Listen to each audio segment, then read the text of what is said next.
Mutual fund investments ఇండియాలో చాలా grow అయ్యాయి. 2010లో మ్యూచువల్ ఫండ్ ఇండస్ట్రీ మేనేజ్ చేసే అమౌంట్ 7 lakh crores అండ్ 2014 నాటికి అది 10 lakh crores దాటింది. ఇప్పుడు 2020 సెప్టెంబర్కి అది 27.5 lakh crores అయింది. మరి మన ఇండియన్స్ ఇంతగా ఇంట్రెస్ట్ చూపిస్తున్న మ్యూచువల్ ఫండ్స్ అంటే ఏంటో మనకు క్లియర్గా తెలిసి ఉండాలి. అండ్ ఎట్లాంటి మ్యూచువల్ ఫండ్ ఎంచుకోవాలి, ఏ మ్యూచువల్ ఫండ్లో ఎలాంటి రిస్క్ ఇన్వాల్వ్ అయి ఉంటుంది అనేది ఈరోజు మన వీడియోలో క్లియర్గా చూద్దాం.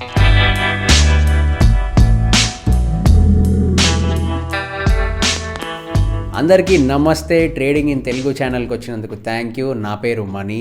సో ఈరోజు మన టాపిక్ మ్యూచువల్ ఫండ్స్ అంటే ఏంటి అండ్ వీటిల్లో ఎన్ని టైప్స్ ఉంటాయి. జనరల్గా ఫండ్ అంటే ఎక్కువ మంది జనాలు ఒకే దగ్గర డబ్బులు పోగేస్తే దాన్ని ఫండ్ అంటారు. ఏదైనా చారిటీకి కానీ ఆర్ ఏదైనా డిజాస్టర్కి కానీ డబ్బులు పోగేస్తే దాన్ని రిలీఫ్ ఫండ్స్ అని అంటారు. అలాగే ఒకే దగ్గర జనాల డబ్బుల్ని కలెక్ట్ చేసి అండ్ ఈ డబ్బులు స్టాక్ మార్కెట్లో ఇన్వెస్ట్ చేయబడతాయి అని ఫామ్ చేసే ఫండ్నే మ్యూచువల్ ఫండ్ అంటారు. సో స్టాక్ మార్కెట్లో చేసే ఇన్వెస్ట్మెంట్స్ వల్ల ప్రాఫిట్ వస్తుంది అని చెప్పి ఈ మ్యూచువల్ ఫండ్స్లో డబ్బులు పెడతారు. మరి ఈ డబ్బులన్నీ మనం ఎవరికి ఇస్తున్నామో, ఎవరి కంట్రోల్లో ఉంటాయి అండ్ ఈ డబ్బులకి ఎవరు రెస్పాన్సిబుల్ అనేది ఒక క్వశ్చన్ వస్తుంది. మ్యూచువల్ ఫండ్స్ని నడిపేది యాసెట్ మేనేజ్మెంట్ కంపెనీస్ అండ్ ఈ యాసెట్ మేనేజ్మెంట్ కంపెనీస్లో మ్యూచువల్ ఫండ్స్ని మేనేజ్ చేసేది ప్రొఫెషనల్ ఫండ్ మేనేజర్స్. సో ఈ ఫండ్ మేనేజర్ చేసే ఇన్వెస్ట్మెంట్స్లో ప్రాఫిట్స్ వస్తే ఆ మ్యూచువల్ ఫండ్లో ఇన్వెస్ట్ చేసిన జనాలందరికీ ప్రాఫిట్స్ వస్తాయి. అది ఎలాగా అంటే మనం మ్యూచువల్ ఫండ్స్లో ఇన్వెస్ట్ చేసినప్పుడు మనకి యూనిట్స్ అలాట్ చేస్తారు అండ్ ప్రతి మ్యూచువల్ ఫండ్కి నెట్ అసెట్ వాల్యూ NAV అని ఒకటి ఉంటుంది. అదేంటంటే ఆ మ్యూచువల్ ఫండ్ ఇన్వెస్ట్ చేసిన అన్ని కంపెనీస్ యొక్క గ్రోత్ని చూపించే వాల్యూ అది. సో NAV పెరిగింది అంటే ఆ మ్యూచువల్ ఫండ్స్లో ప్రాఫిట్స్ వస్తున్నాయని. సో ఫర్ ఎగ్జాంపుల్ ఏదైనా మ్యూచువల్ ఫండ్ది NAV 30 ఉందనుకోండి అండ్ లెట్స్ సే మీరు 3000 రూపీస్ ఇన్వెస్ట్ చేశారు.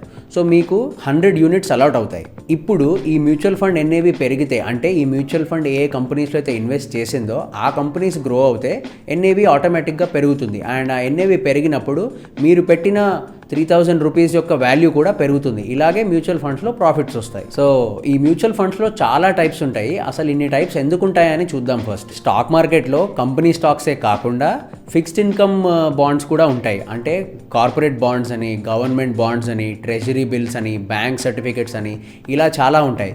మరి మీ దగ్గర తీసుకునే డబ్బులు దేంట్లో ఇన్వెస్ట్ చేస్తారు అన్న దాన్ని బట్టి టైప్స్ ఆఫ్ మ్యూచువల్ ఫండ్స్ ఏర్పడతాయి. So let's look at types of mutual funds. First type వచ్చేసి ఈక్విటీ ఫండ్. ఈ ఫండ్లో కలెక్ట్ చేసే డబ్బులు ఓన్లీ కంపెనీ స్టాక్స్లోనే ఇన్వెస్ట్ చేస్తారు.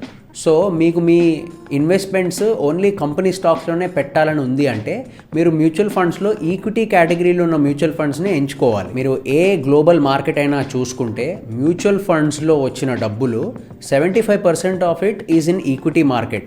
మార్కెట్లో డైరెక్ట్గా స్టాక్స్ కొనకుండా మ్యూచువల్ ఫండ్స్ ద్వారా అంటే ప్రొఫెషనల్ ఫండ్ మేనేజర్స్ ద్వారా స్టాక్స్ని కొంటూ మనం వచ్చే రిటర్న్ని క్యాష్ చేసుకోవచ్చు. జనరలీ ఈక్విటీ మ్యూచువల్ ఫండ్స్లో మినిమం 3 years ఉండాలి. అంటే రూల్ లాగా కాకపోయినా మీకు ఏమాత్రం రిటర్న్స్ కనిపించాలి అంటే 3 years ఇన్వెస్ట్ చేయాలి.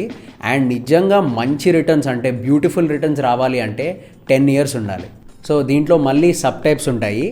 లార్జ్ క్యాప్ ఫండ్స్ అని, మిడ్ క్యాప్ అని, స్మాల్ క్యాప్ అని, థీమాటిక్ ఫండ్స్ అని అండ్ మల్టీ క్యాప్ అని. సో ఈ సబ్ టైప్స్ ఏంటో క్లియర్గా చూద్దాం. లార్జ్ క్యాప్ ఫండ్స్లో కలెక్ట్ చేసే డబ్బులు ఇండియాలో ఉన్న టాప్ 100 కంపెనీస్లోనే ఇన్వెస్ట్ చేస్తారు. అండ్ ఇండియాలో ఉన్న టాప్ 100 కంపెనీస్ యొక్క మినిమం వాల్యూ చూస్తే మీరు 30,000 crores మినిమం ఉంటుంది.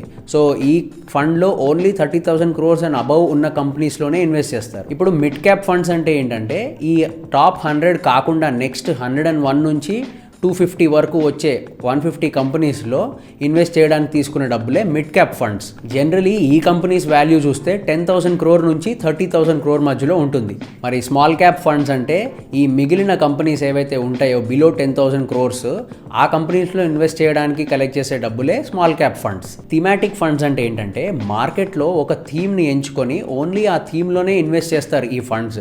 అంటే మీరు ఓన్లీ ఇన్ఫ్రాస్ట్రక్చర్ కంపెనీస్ కానీ, ఓన్లీ ఫార్మా కంపెనీస్ కానీ ఇలాగ మీరు ఒక థీమ్ని ఎంచుకుంటే ఆ థీమ్కి ఒక సపరేట్ ఫండ్ ఉంటుంది. ఈ ఫండ్స్లో కలెక్ట్ చేసి ఓన్లీ ఆ థీమ్లో ఇన్వెస్ట్ చేస్తారు. ఇప్పుడు ఈ సబ్ టైప్స్లో మీరు తెలుసుకోవాల్సిన ఇంపార్టెంట్ పాయింట్స్ ఏంటో చూద్దాం. ఫస్ట్ ఇంపార్టెంట్ పాయింట్ వచ్చేసి లార్జ్ క్యాప్ ఫండ్ అనేది చాలా స్టేబుల్గా ఉంటుంది. ఆబ్వియస్లీ అన్ని పెద్ద కంపెనీస్లోనే ఇన్వెస్ట్ చేస్తారు అండ్ ఈ పెద్ద కంపెనీస్ జనరలీ స్టేబుల్ ఉంటాయి కాబట్టి మన లార్జ్ క్యాప్స్లో ఉన్న ఫండ్స్ ఎప్పుడు కూడా కొంచెం స్టేబుల్గా ఉంటాయి.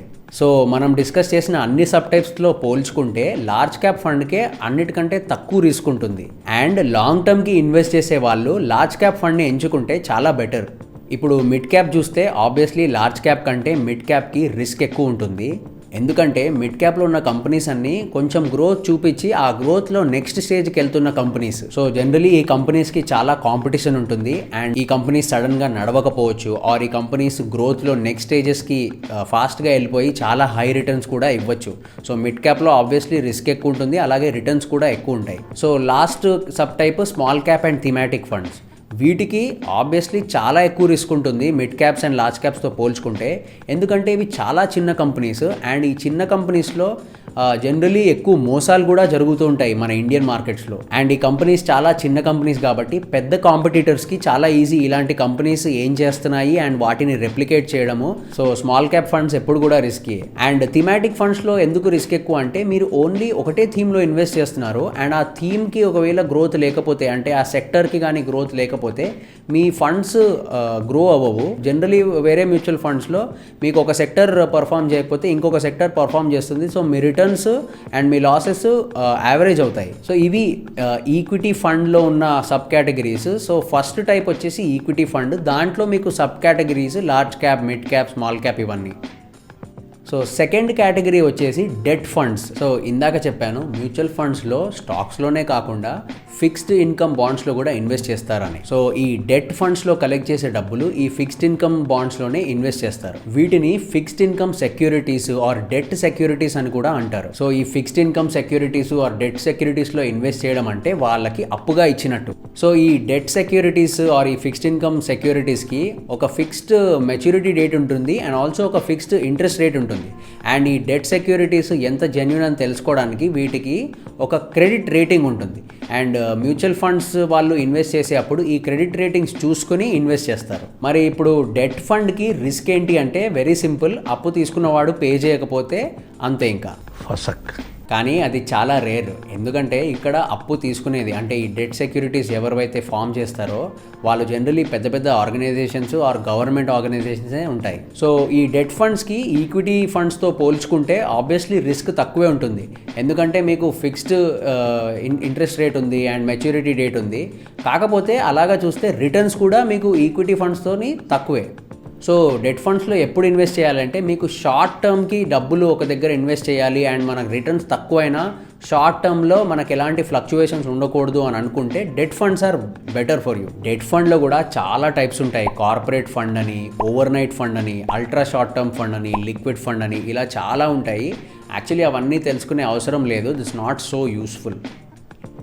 థర్డ్ మెయిన్ కేటగిరీ వచ్చేసి హైబ్రిడ్ ఫండ్. ఈ హైబ్రిడ్ ఫండ్స్లో కలెక్ట్ చేసే డబ్బులు జనరలీ కొంచెం ఈక్విటీలో కొంచెం డెట్లో పెడతారు. ఎంత పర్సెంటేజ్ అనేది ప్రతి హైబ్రిడ్ ఫండ్కి వేరీ అవుతూ ఉంటుంది. సో మీకు మీ డబ్బులు రెండిటిలో పెట్టాలి అని అనుకుంటే మీరు ఇట్లాంటి హైబ్రిడ్ ఫండ్స్ ఎంచుకోవచ్చు. అండ్ ఆల్సో మీకు మీ రిస్క్ని ఎలా మేనేజ్ చేయాలి అని మీరు తెలుసుంటే మీరు ఆ పర్సెంటేజెస్ చూసి స్పెసిఫిక్గా ఫండ్స్ ఎంచుకొని హైబ్రిడ్ ఫండ్స్లో ఇన్వెస్ట్ చేయొచ్చు.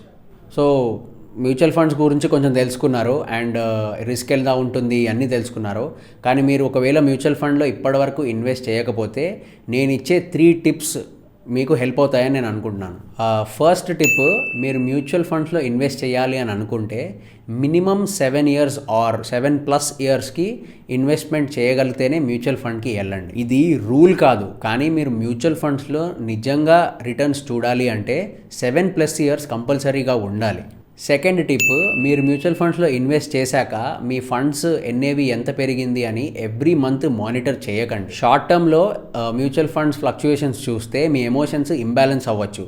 మీరు మ్యూచువల్ ఫండ్స్కి వచ్చిందే లాంగ్ టర్మ్ కోసం, అలాంటిది షార్ట్ టర్మ్లో మనకు ఎంత ప్రాఫిట్ వచ్చింది, ఎంత లాస్ అయ్యాము అనేది చూసుకుంటూ ఉంటే మీకు ఎలాంటి బెనిఫిట్ ఉండదు. Third tip, you should stick to 1 or 2 mutual funds. మీరు ఏదైనా మ్యూచువల్ ఫండ్ని ఎంచుకున్నారు అంటే ఆ మ్యూచువల్ ఫండ్కే స్టిక్ అయి ఉండాలి. జనరలీ మ్యూచువల్ ఫండ్స్ని ఎందుకు చేంజ్ చేస్తూ ఉంటారు జనాలంటే షార్ట్ టర్మ్ ఫ్లక్చుయేషన్స్ని చూసి. ఇలా చేస్తే ఎందుకు బెనిఫిట్స్ రావు అంటే మీరు ఏదైనా ఫండ్ ఎంచుకుంటే ఆ ఫండ్కి సైకిల్ ఉంటుంది.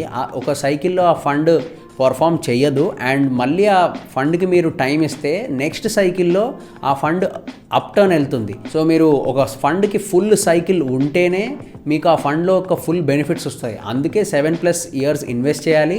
అండ్ ఆ 7+ ఇయర్స్ మీరు ఒకే ఫండ్ ఆర్ 2 ఫండ్స్కి స్టిక్ అయి ఉండాలి. ప్రతి మ్యూచువల్ ఫండ్కి ఒక ఐడియాలజీ ఉంటుంది. అండ్ ఆ ఐడియాలజీ ఏంటో తెలుసుకొని అది మన ఐడియాలజీతో సెట్ అవుతేనే మీరు ఆ మ్యూచువల్ ఫండ్లో ఇన్వెస్ట్ చేయాలి. సో మనం ఇన్వెస్ట్ చేసే అప్పుడే ఐడియాలజీ ఏంటో తెలుసుకొని మనకు సెట్ అవుతేనే ఇన్వెస్ట్ చేస్తే మీరు ఇంకా ఫండ్స్ చేంజ్ చేసే పని ఉండదు. ఈ వీడియో మీకు నచ్చితే లైక్ చేయండి. ఏదైనా క్వశ్చన్ ఉంటే కింద కమెంట్ చేయండి. And stock market related topics మీద వీడియోస్ కోసం సబ్స్క్రైబ్ చేసుకోండి. మ్యూచువల్ ఫండ్స్ని ఎలా పిక్ చేయాలి అండ్ ఇన్వెస్ట్ చేసే ముందు చూసుకోవాల్సిన ఇంపార్టెంట్ పాయింట్స్ ఏంటి, అండ్ ఒక ఇండివిజువల్కి ఏ ఫండ్ కరెక్ట్ అని ఎలా డిసైడ్ అవ్వాలి.